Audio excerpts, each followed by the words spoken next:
A train derailment in East Austin may not be clear for hours. Overnight, the train carrying gravel went off the track at East 6th Street and Robert Martinez Jr. Street, knocking out power for hundreds. Good morning. Thanks for joining us. I'm Jayla Washington. And I'm Will Dupree. In total, 7 train cars overturned.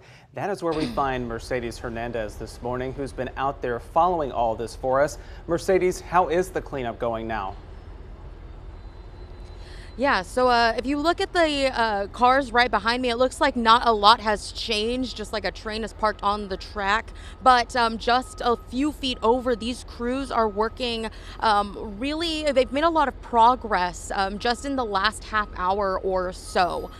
This train car that you can see was the one that had overturned, well, one of them that had overturned and spilled out a lot of that gravel into the complex that we are standing in right now and kind of knocking over this gate as well. Just a little bit ago, they overturned the train car and got the rest of that gravel out. Now, it's really just so impressive how big these train cars are, but also how strong the cranes and things that they're using to pick them up and just turn them over like that and flip them back over like they are toys. It's just so incredible, the size of these things that they are working on. And again, they have been working on this since well before 5 this morning. I got here at 5:30 and crews were already out here trying to figure out where to start. And of course, that started a lot with trying to get power back on for those hundreds of folks. But this isn't the first time that we have seen a train derailment like this happen at this same spot on the tracks.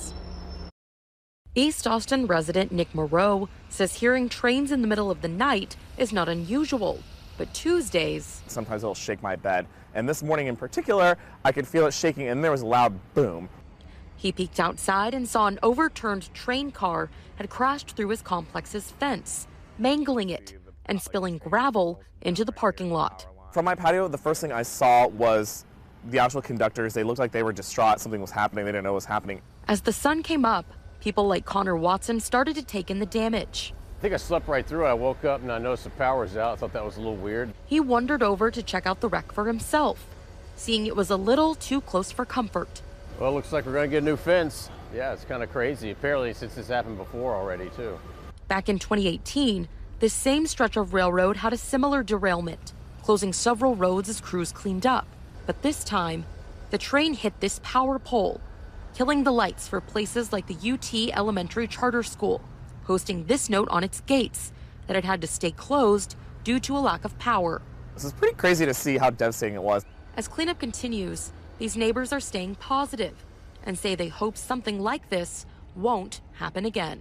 Yeah, I mean, it's not the end of the world. Nobody seemed to get hurt, so I think it's an important thing, right?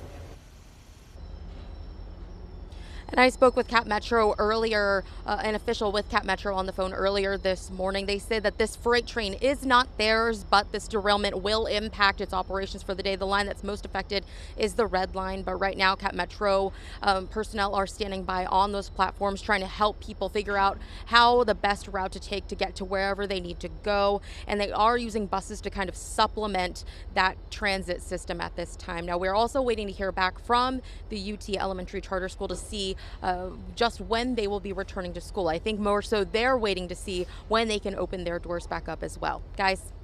Okay, Mercedes Hernandez reporting for us live there. Remarkable. Thank you so much for that, Mercedes.